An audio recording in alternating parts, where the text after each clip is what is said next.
1 जनवरी 1818 को लड़ी गई भीमा कोरेगांव की लड़ाई भारतीय इतिहास में एक महत्वपूर्ण घटना थी, जो समय के साथ विशेष रूप से दलित सामाजिक राजनीतिक चेतना में महत्व में बढ़ी है। इस लड़ाई में, जो तीसरे एंग्लो मराठा युद्ध का हिस्सा था, ब्रिटिश ईस्ट इंडिया कंपनी और मराठा संघ के पेशवा गुट की सेनाओं के बीच एक निर्णायक संघर्ष देखा गया। जबकि अंग्रेज विजयी हुए, इस लड़ाई को योद्धाओं की अपनी अनूठी संरचना और इसके स्थायी सामाजिक राजनीतिक प्रभावों के लिए याद किया जाता है। मराठा साम्राज्य का ऐतिहासिक पतन। मराठा साम्राज्य, जो कभी भारत में एक प्रमुख शक्ति था, ने 18वीं शताब्दी के अंत और 19वीं शताब्दी की शुरुआत में आंतरिक संघर्षों और बाहरी दबावों का सामना किया। पेशवा, जिन्हें मूल रूप से प्रशासकों के रूप में नियुक्त किया गया था, पुणे में सत्ता को मजबूत करते हुए वास्तविक शासक बन गए। हालांकि उनके शासन में सिंधिया, होलकर और भोसले जैसे मराठा सरदारों के बीच आंतरिक असहमति थी।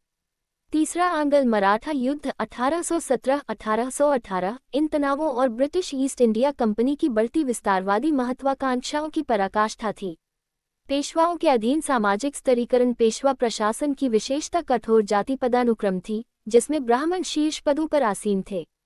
दलितों, ऐतिहासिक रूप से अछूत के रूप में संदर्भित, को इस शासन के तहत गंभीर भेदभाव और शोषण का सामना करना पड़ा। ऐसा ही एक दलित समुदाय महार थे, जिन्हें योद्धाओं के रूप में अपने इतिहास के बावजूद पारंपरिक रूप से सेना सहित समाज के कई पहलुओं से बाहर रखा गया था। लड़ाई का संदर्भ। ब्रिटिश मराठा प्रतिद्वंद्विता। 19वीं शताब्दी की शुरुआत तक ब्रिटिश ईस्ट इंडिया कंपनी ने भारत पर प्रभुत्व स्थापित करने की कोशिश की। बाजीराव द्वितीय के नेतृत्व में पेशवाओं ने ब्रिटिश प्रभाव का विरोध किया, लेकिन कई मुठभेड़ों में हार का सामना करना पड़ा। दिसंबर 1817 में पुणे को अंग्रेजों से हारने के बाद बाजीराव द्वितीय जवाबी हमले के लिए अपनी सेना को एकजुट करते हुए ग्रामीण इलाकों में भाग गए। महारों की भर्ती। अंग्रेजों ने अपनी सेना का विस्तार करने के लिए महारों सहित हाशिए पर पड़े समुदायों से भर्ती शुरू की। इस नीति ने दलितों को सामाजिक गतिशीलता और दमनकारी जाति संरचनाओं से बचने का अवसर प्रदान किया। बॉम्बे नेटिव इन्फेंट्री की पहली रेजिमेंट की दूसरी बटालियन, जो मुख्य रूप से महार सैनिकों से बनी थी, ने भीमा कोरेगांव युद्ध में महत्वपूर्ण भूमिका निभाई थी।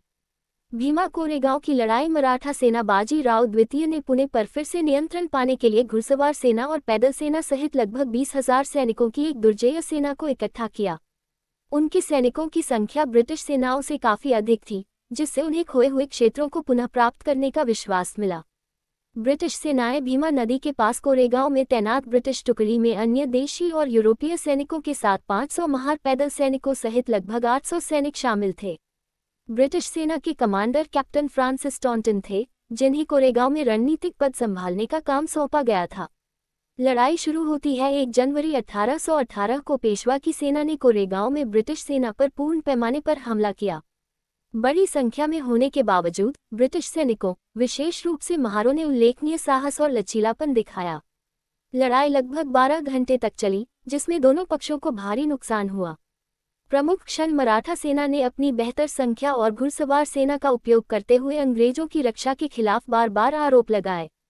हालांकि अपनी स्थिति में मजबूत ब्रिटिश सैनिक इन हमलों को पीछे हटाने में कामयाब रहे। गुरिल्ला युद्ध के आदी और अंग्रेजों के अधीन प्रशिक्षित महारों ने चौकी की रक्षा में महत्वपूर्ण भूमिका निभाई। दमनकारी पेशवा शासन के खिलाफ लड़ने और अपनी योग्यता साबित करने के उनके दृढ़ संकल्प ने उनकी बहादुरी को बढ़ावा दिया। जैसे ही रात पड़ी, पेशवा की सेना ब्रिटिश लाइनों को तोड़ने में असमर्थ पीछे हट गई और युद्ध का मैदान अंग्रेजों पर छोड़ दिया। परिणाम अंग्रेजों की जीत। अंग्रेजों ने आधिकारिक तौर पर लड़ाई को जीत घोषित किया, हालांकि यह एक कठिन मुकाबला था। महार सैनिकों की वीरता को व्यापक रूप से स्वीकार किया गया था और अंग्रेजों ने 1818 में भीमा कोरेगांव में एक स्मारक स्तंभ बनाकर उनके योगदान को मान्यता दी। रणनीतिक प्रभाव। कोरेगांव में हार ने पेशवा सेना के मनोबल को एक बड़ा झटका दिया। बाजीराव द्वितीय की सत्ता पर फिर से कब्जा करने की उम्मीदें कम हो गईं और कुछ ही महीनों के भीतर उन्होंने अंग्रेजों के सामने आत्मसमर्पण कर दिया। इसने मराठा साम्राज्य के अंत और भारत में ब्रिटिश शासन के समेकन को चिन्हित किया। प्रतीकवाद और विरासत। दलित सशक्तिकरण। दलितों के लिए, विशेष रूप से महारों के लिए, ये लड़ाई जातिगत उत्पीड़न के खिलाफ प्रतिरोध का प्रतीक बन गई।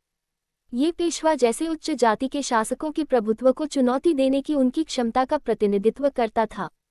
Doctor B.R. भारतीय दलित आंदोलन के एक प्रमुख व्यक्ति और भारतीय संविधान के वास्तुकार अम्बेडकर ने 1927 में कोरेगांव स्मारक का दौरा किया, जिसमें दलित गौरव के स्थल के रूप में इसके महत्व पर प्रकाश डाला गया। वार्षिक स्मृति समारोह। हर साल 1 जनवरी को हजारों दलित भीमा कोरेगांव स्मारक पर युद्ध में लड़ने वाले महान सैनिकों को श्रद्धांजलि देने के लिए इकट्ठा होते हैं। यह आयोजन भारत में जाति, समानता और न्याय पर चर्चा का केंद्र बिंदु बन गया है। विवाद हाल के वर्षों में इस स्मरणोत्सव को कुछ समूहों के विरोध का सामना करना पड़ा है, जो इसे अपने ऐतिहासिक आख्यानों के लिए एक चुनौती के रूप में देखते हैं। ये लड़ाई और इसका स्मरण आधुनिक भारत में जाति, पहचान और इतिहास के बारे में बहस को जन्म देता है। निष्कर्ष: भीमा कोरेगांव की लड़ाई अपने तत्काल ऐतिहासिक संदर्भ से परे प्रतिरोध और सशक्तिकरण के एक शक्तिशाली प्रतीक के रूप में कार्य करती है।